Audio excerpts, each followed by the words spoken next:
ഞങ്ങൾ വന്നിരിക്കുന്നത് എളവൂര് അങ്കമാലിക്കടുത്ത എളവൂര് ശ്രീ പിച്ചേരിക്കാവ് ഭഗവതി ക്ഷേത്രത്തിൽ വച്ച് നടക്കുന്ന ദേവി ഭാഗവത നവാഹനത്തോടും അത് കഴിഞ്ഞിട്ട് നവംബർ 9 നടക്കുന്ന മഹാശ്രീ ചക്രപൂജയ്ക്ക് ഉള്ള കാര്യങ്ങൾക്ക് വേണ്ടിയാണ് വന്നിരിക്കുന്നത്. ശ്രീചക്രപൂജ നടക്കുന്ന ക്ഷേത്രം എന്ന് പറഞ്ഞാൽ നമ്മുടെ ആഞ്ഞം മാധവൻ നമ്പൂതിരി, ഗുരുവായൂർ നാരായണാലയത്തിൻ്റെ സ്ഥാപകനായിട്ടുള്ള ആഞ്ഞം മാധവൻ നമ്പൂതിരിയുടെ ഗുരുവായിട്ടുള്ള നീലകണ്ഠ ഗുരു വച്ച് ആരാധിച്ചിരുന്ന അദ്ദേഹത്തിൻ്റെ ഉപാസനാമൂർത്തിയാണ്. അദ്ദേഹത്തിൻ്റെതാണ് ഈ ക്ഷേത്രം. അവരുടെ ഇല്ലപ്പന്നിൽ നിന്ന് പോയപ്പോൾ ഞങ്ങളൊരു ട്രസ്റ്റ് രൂപീകരിച്ച് ഈ ക്ഷേത്രം ഏറ്റെടുത്ത് ഭംഗിയായി നടത്തിക്കൊണ്ടുപോവുകയാണ്. ദാരുബിംബ പ്രതിഷ്ഠയാണ്. 2 കൈകളോട് കൂടിയ ഭദ്രകാളിയാണ്. സാധാരണ ഭദ്രകാളി ക്ഷേത്രങ്ങളൊക്കെ 4 കൈയാണ്, ഇവിടെ 2 കൈയുള്ളൂ. മാത്രമല്ല പരിപൂർണമായിട്ട് കരിങ്കല്ലിൽ ശ്രീകോവിൽ ഉൾപ്പെടെ കരിങ്കല്ലിൽ നെൽപ്പുര ഉൾപ്പെടെ കരിങ്കല്ലിൽ തീർത്ത ദേവീക്ഷേത്രമാണ്. അവിടെയാണ് നവംബർ 9 മഹാശ്രീചക്രപൂജ നടക്കുന്നത്. മഹാശ്രീചക്രപൂജ നവാവരണത്തോടു കൂടിയാണ് നടക്കുന്നത്. അത് വളരെ അപൂർവമായിട്ടാണ് ക്ഷേത്രങ്ങളിൽ ഇങ്ങനെ പൂജ നടക്കാറുള്ളത്.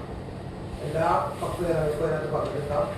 മാത്രമല്ല രാഷ്ട്രത്തിൻ്റെയും സമൂഹത്തിൻ്റെയും വ്യക്തിപരമായിട്ടും എല്ലാ ഉയർച്ചയ്ക്കും വേണ്ടിയാണ് ഈ മഹാശ്രീചക്രപൂജ നടത്തുന്നത്. അതൊക്കെ നടപ്പാവുന്നുണ്ടോ എല്ലാ സ്ഥലത്തും എന്നുള്ളതൊരു ചോദ്യമാണ്.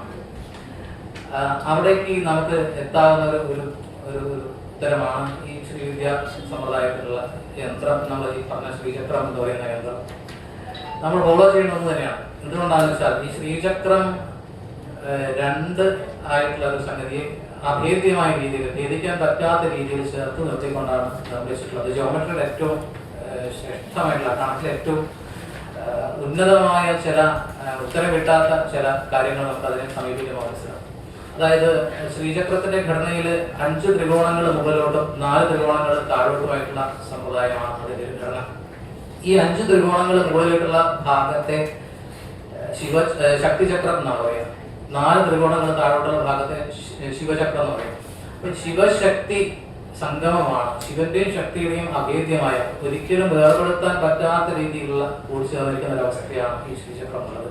അപ്പൊ നമുക്ക് പ്രപഞ്ചത്തിന്റെ ആ ശക്തി ഒരുമിച്ചാണ്. ഇപ്പൊ കാളിദാസിനെ പോലുള്ള കവികള്, എഴുത്തച്ഛനെ പോലുള്ള കവികള് അവരൊക്കെ പറഞ്ഞിട്ടുള്ളത് കാളിദാസന്റെ ശിവനെയും ശക്തിയും പ്രപഞ്ചത്തിന്റെ മാതാപിതാക്കന്മാരാണ് എന്ന് പറയുന്ന ഒരു ഭാഗമുണ്ട്.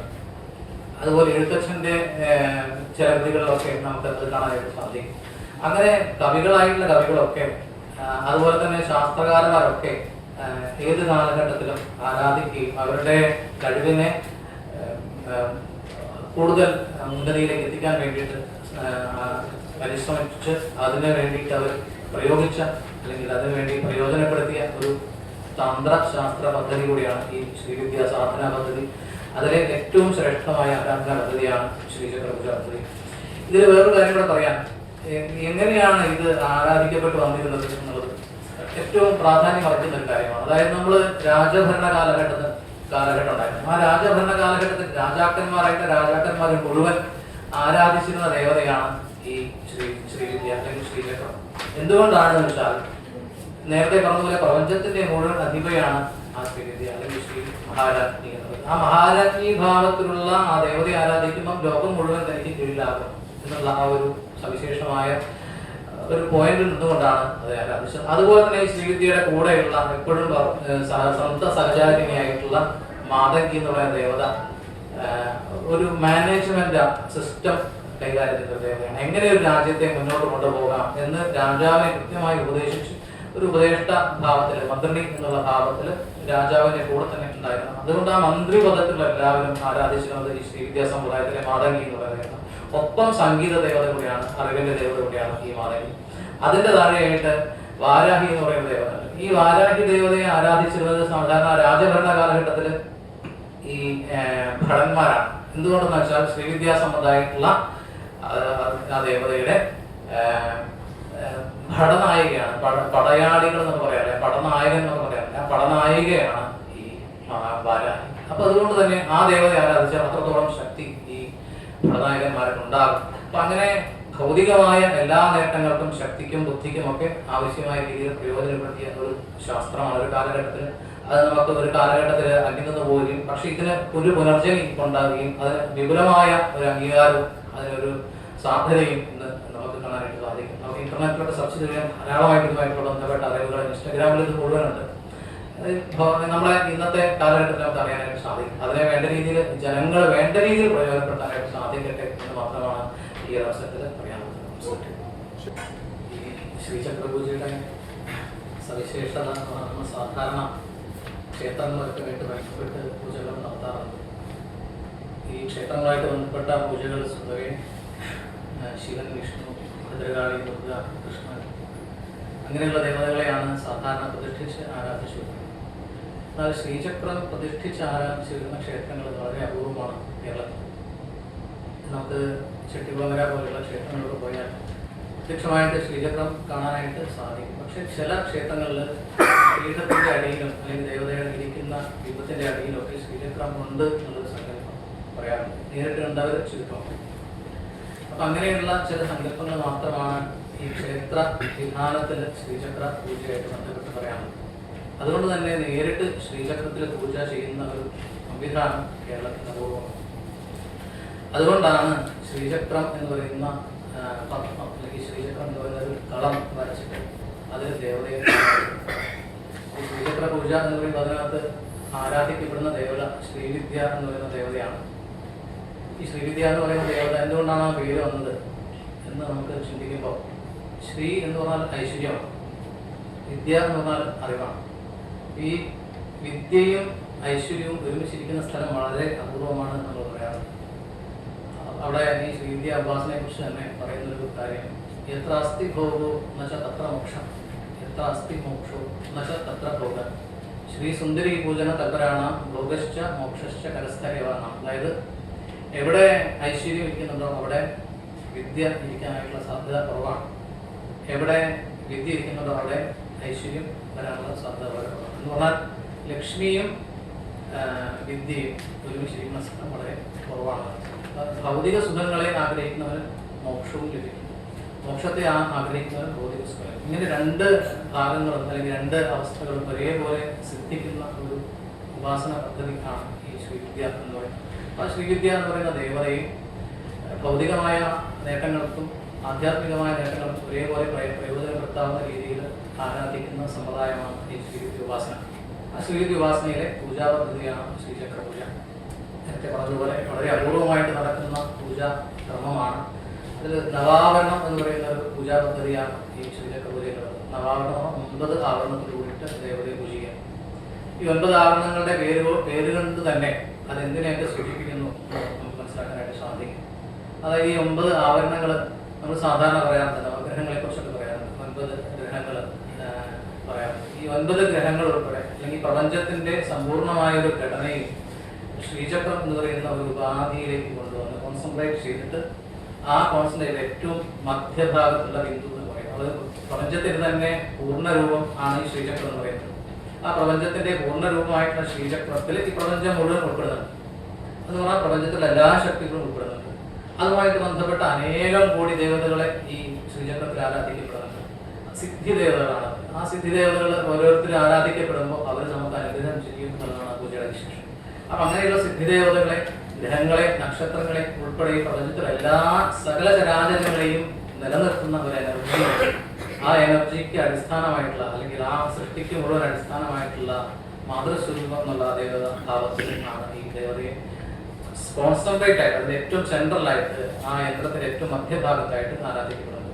ആ മധ്യഭാഗത്ത് ആ ദേവതയെ ആരാധിക്കപ്പെടുമ്പോൾ കൂടെ മറ്റ് ദേവതമാരെയും ആരാധിക്കപ്പെടും. അതാണ് അതിന്റെ സവിശേഷത. സാധാരണ നമ്മളൊരു വിഷ്ണുവിനെ പൂജ കഴിക്കുകയാണെങ്കിൽ വിഷ്ണുവിനെ മാത്രം ആരാധിക്കുക, കൂടെയുള്ള പരിവാരങ്ങളെയും സപരിവാരം എന്ന് പറയുന്ന രീതിയിൽ ആരാധിക്കുന്നത്. എങ്കിലും അതിനേക്കാൾ ഉപരിയായിട്ട് പ്രപഞ്ചത്തിലുള്ള അല്ലെങ്കിൽ പ്രപഞ്ചത്തിന് ആധാരമായിട്ട് എല്ലാ ദേവതാ സങ്കല്പങ്ങളെയും ആരാധിക്കപ്പെടുന്ന ഒരു പൂജ സവിശേഷമായ പൂജാ സമ്പ്രദായമാണ് ഈ ശ്രീവിദ്യ അല്ലെങ്കിൽ ശ്രീചക്ര പൂജ സമ്പ്രദായം. അത് ഭൗതികമായ നേട്ടങ്ങൾ നമ്മൾ പറയാറുണ്ട്. ഏറ്റവും ഭൗതികമായ നേട്ടം എന്ന് പറയുന്നത് സാമ്പത്തികം, അതുപോലെ വിദ്യാഭ്യാസം, പാർപ്പിടം തുടങ്ങിയിട്ടുള്ള നമ്മുടെ സാമാന്യ ജനങ്ങൾക്ക് അത്യാവശ്യമായിട്ടുള്ള ആർജിക്കേണ്ടതായിട്ടുള്ള എല്ലാ സിദ്ധികളെയും എല്ലാ ആവശ്യങ്ങളെയും നിറവേറ്റിത്തരാനായിട്ട് ഈ ദേവതയ്ക്ക് അല്ലെങ്കിൽ ആരാധിക്കപ്പെടുന്ന ദേവതമാരെ കൊണ്ട് സാധിക്കും. അതിൽ തന്നെ ഏറ്റവും സവിശേഷമായ ഒരു സ്ഥാനമാണ് ഈ ശ്രീവിദ്യ അല്ലെങ്കിൽ ശ്രീചക്രം എന്ന് പറയുന്ന പൂജ കൊണ്ട് സാധിക്കുന്നത്. വിദ്യാദേവതയാണ്, അതായത് ആ ശ്രീവിദ്യ എന്ന് പറയുന്ന ദേവതയുടെ ഒരു രൂപത്തിൽ ബാല എന്ന് പറയുന്ന ഒരു രൂപം, ആ ബാല എന്ന് പറയുന്ന രൂപത്തിൽ തന്നെ വാഗ്ദേവതയുണ്ട്, കാമദേവതയുണ്ട്, ശക്തിദേവത. ഈ വാക്ക് കാമ ശക്തികളെ, അറിവ്, അതുപോലെ തന്നെ ചെയ്യാനുള്ള ആഗ്രഹം, എന്തെങ്കിലുമൊക്കെ പ്രവൃത്തി ചെയ്യാൻ കർമ്മ സംബന്ധമായിട്ടുള്ള ആഗ്രഹങ്ങൾ, അതുപോലെ സാമ്പത്തികമായിട്ടുള്ള നേട്ടങ്ങൾ, ഇങ്ങനെ എല്ലാ നേട്ടങ്ങളും ഇച്ഛാശക്തി, ജ്ഞാനശക്തി, ക്രിയാശക്തി എന്നൊക്കെ അതിൽ പറയും. ആ 3 ശക്തികളെയും ഒരുമിച്ച് ആരാധിക്കപ്പെടുന്ന ഒരു സമ്പ്രദായമാണ് ഈ പൂജാ സമ്പ്രദായത്തിലുള്ളത്. അതുപോലെ തന്നെ ഏറ്റവും കൂടുതൽ അത് പ്രാധാന്യം നൽകുന്ന വിദ്യക്കാണ്. ശ്രീ വിദ്യ എന്ന് പറയുന്നത് തന്നെ വിദ്യയാണ് ഏറ്റവും പരമായി നേടേണ്ടത് എന്ന് സാധാരണ നമ്മൾ ഭാരതീയ ശാസ്ത്രങ്ങളൊക്കെ പറയാറുണ്ട്. അറിവില്ലാതെ നമുക്കൊന്നും നേടാനായിട്ട് സാധിക്കില്ല. അറിവാണ് ആത്യന്തികമായ ലക്ഷ്യം. അത് എല്ലാ ശാസ്ത്രങ്ങളും, ധർമ്മശാസ്ത്രങ്ങളൊക്കെ അനുശാസിക്കുന്നതാണ്. ഈ ധർമ്മശാസ്ത്രങ്ങൾ അനുശാസിക്കുന്ന വിഷയങ്ങളെ പൂർണ്ണമായിട്ട് നേടാനായിട്ട് ഈ ആരാധന കൊണ്ട് സാധിക്കും. അതുകൊണ്ട് തന്നെ ഈ ക്ഷേത്രം അതിന് നല്ലൊരു വേദിയായിട്ട് മാറുകയാണ്. കേരളത്തിൽ അപൂർവമായിട്ടാണ് ഇങ്ങനെയുള്ള ആരാധനാ പദ്ധതികൾ നടക്കുന്നത്. ഇതിന്റെ മറ്റൊരു സവിശേഷത എന്ന് പറഞ്ഞാൽ എല്ലാവർക്കും ആരാധിക്കാനുള്ള ഒരു സ്വാതന്ത്ര്യവും ഒരു അവസരവും വളർത്തുന്നതാണ്. സാധാരണ പൂജ ചെയ്യുന്ന ഒരാൾ മാത്രം അവിടെ ഇരുന്ന് പൂജ ചെയ്യുക, മറ്റുള്ളവരെല്ലാം കാഴ്ചക്കാരാകുക എന്നൊരുപരിയായിട്ട് വരുന്നവർക്കെല്ലാം അതിൽ പങ്കാളികളാവാനായിട്ട് സാധിക്കും, പൂജയുടെ ഒരു ഭാഗമാകാനായിട്ട് സാധിക്കും എന്നുള്ളത് ജനകീയമായ ഒരു സ്വഭാവം കൂടെ ഇതിനെ നേരിടുന്നത് എന്നുള്ളതാണ് ഇതിന്റെ വാസ്തവം. അതുപോലെ തന്നെ സ്ത്രീകൾക്ക് ആരാധന നടത്താൻ പറ്റുമോ എന്നുള്ളതൊരു ചോദ്യമാണ്. സ്ത്രീകൾ തന്ത്രവുമായിട്ട് ബന്ധപ്പെട്ട അല്ലെങ്കിൽ വേദവുമായിട്ട് ബന്ധപ്പെട്ട ആരാധന നടത്താൻ പറ്റുമോ എന്നുള്ളതൊരു ചോദ്യമാണ്. അതിനെ നിഷേധിക്കുന്ന ഒരു തലമുറ, അതിനെ അംഗീകരിക്കണമെന്ന് വാശി പിടിക്കുന്ന തലമുറയ്ക്കുന്നുണ്ട്.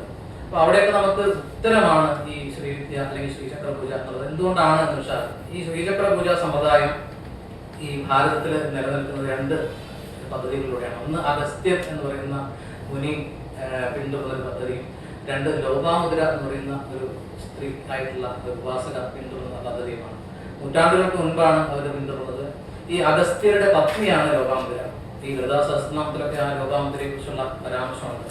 അപ്പൊ ഈ അഗസ്ത്യരുടെ പത്നിയായിട്ടുള്ള ലോപാമുദ്രയാണ് അഗസ്ത്യർക്ക് ഈ വിദ്യ ഉപദേശിച്ചു കൊടുത്തത്. അപ്പൊ നോക്കൂ, ഒരു സ്ത്രീ ആയിരിക്കുന്ന ഉപാസക, ആ ഉപാസക സ്വന്തം ഭർത്താവിന് ഈ വിദ്യ ഉപാസനയ്ക്ക് വേണ്ടിയിട്ട് ഉപദേശിച്ചു കൊടുത്തു.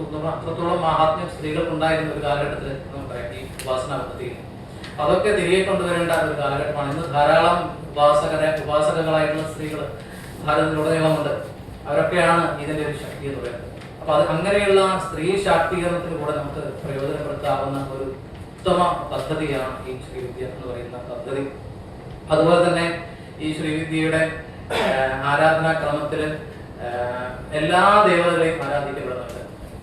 നേരത്തെ പറഞ്ഞതുപോലെ ശിവൻ, വിഷ്ണു, ബ്രഹ്മാവ് തുടങ്ങിയിട്ട് ഈ ശിവനും വിഷ്ണുവും ബ്രഹ്മാവും രുദ്രനുമാണ് ഈ ദേവതയുടെ ഇരിപ്പിടത്തിന്റെ കാലുകളായിട്ട് വർത്തിക്കുന്നത് എന്നും, സദാശിവൻ ഈ ദേവതയുടെ മഞ്ചഫലകമാണ് എന്നൊക്കെയുള്ള ഒരു സങ്കല്പം ഈ പ്രപഞ്ചം മുഴുവൻ അവിടെ കോൺസെൻട്രേറ്റ് ചെയ്തുകൊണ്ടെന്ന്, ശക്തിയെ മുഴുവനായിട്ട് ഒരു സ്ഥലത്ത് പോയിന്റ് ചെയ്തിട്ട് അവിടെ നിന്ന് ആരാധിക്കുന്ന ഒരു സമ്പ്രദായമാണ് ഈ ശ്രീവിദ്യ എന്ന് പറയുന്ന സമ്പ്രദായം. സാധാരണ എങ്ങനെയാണ് ശക്തിയെ നമ്മൾ തുലനം ചെയ്യുക അല്ലെങ്കിൽ ശക്തിയെ നമ്മൾ അളക്കുക എന്ന് പറഞ്ഞാൽ, ഇപ്പോൾ ഒരു പിന്നിനെടുത്ത പിന്നിന്റെ പോയിന്റിലേക്ക് വരുമ്പോഴാണ് ശക്തി കൂടുതൽ, എനർജി കോൺസെൻട്രേറ്റ് ചെയ്യുമ്പോഴാണ് ശക്തി കൂടുതൽ എന്ന് പറഞ്ഞ ആ പോയിന്റിലാണ് ആ ദേവതയെ ആരാധിക്കുന്നത്. അത്രത്തോളം സൂക്ഷ്മമായ തലത്തിൽ ദേവതയെ ആരാധിക്കുകയാണ്. നമ്മുടെ ഉള്ളിൽ തന്നെയാണ് ദേവത എന്ന് നമ്മൾ മനസ്സിലാക്കാൻ കൂടെയാണ് ഈ ഉപാസന. നമ്മളെ എങ്ങനെയാണ് നമ്മുടെ ഉള്ളിൽ ഈ ശക്തി ഉണ്ടാകുന്നത് എന്ന് വെച്ചാൽ, മനുഷ്യൻ എന്നുള്ള ശരീരം പ്രവർത്തിക്കുന്നുണ്ട്, നമ്മളൊക്കെ കർമ്മങ്ങൾ ചെയ്യുന്നുണ്ട്, പല കർമ്മത്തിൽ ഏർപ്പെടുന്ന ആളുകളുണ്ട്. എന്നാൽ ആധ്യാത്മികമായ ചില കഴിവുകൾ നമുക്ക് ഉണർത്തിയെടുക്കാനും അതിനെ നമുക്ക് ബൂസ്റ്റ് ചെയ്തുകൊണ്ട് അതിന്റെ ഉന്നതി എത്തിക്കാനും ആ സിദ്ധികളെ നേടാനൊക്കെ ആയിട്ടുള്ള ഒരു സാഹചര്യം, അത് കുണ്ടലിനി ശക്തി എന്ന് പറയും. ആ കുണ്ടലിനി ശക്തിയെ നമ്മൾ അറിയുകയും അതിനെ നമ്മൾ വേണ്ട രീതിയിൽ പ്രയോജനപ്പെടുത്തുകയും അത് ആധ്യാത്മികമായിട്ടാണെങ്കിലും ഭൗതികമായിട്ടാണെങ്കിലും ഏതു തരത്തിലാണെങ്കിലും നമുക്ക് നല്ല രീതിയിൽ പ്രയോജനപ്പെടുത്താനായിട്ട് ഈ ഉപാസന കൊണ്ട്, ഈ പൂജ കൊണ്ട്, ഈ അർച്ചന പോലെയുള്ള കാര്യങ്ങളെ കൊണ്ട് നമുക്ക് സാധിക്കും എന്നുള്ളതാണ് ഇതിന്റെ ഒരു വൈശിഷ്ട്യം.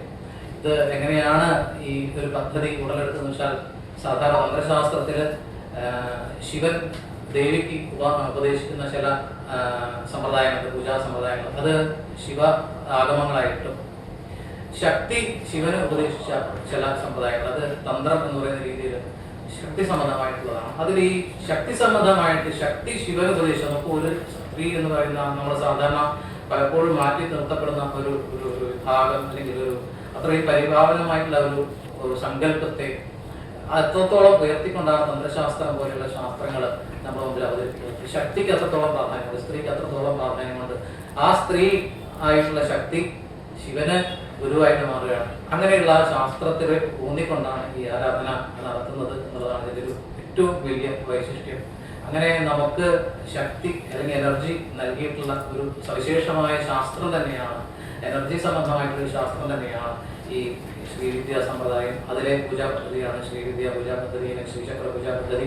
അതിൽ നമ്മൾ ആരാധിക്കപ്പെടുന്നത് പ്രപഞ്ചത്തെയാണ്. പ്രപഞ്ചത്തിന്റെ ഏറ്റവും സൂക്ഷ്മമായ ശക്തിയാണ്. ഇതിനൊക്കെ പ്രപഞ്ചത്തെ മുഴുവൻ നിലനിർത്തുന്ന, പരിപാലിക്കുന്ന ശക്തിയാണ് എന്നുള്ളതാണ് ഇതിന്റെ വൈശിഷ്ട്യം.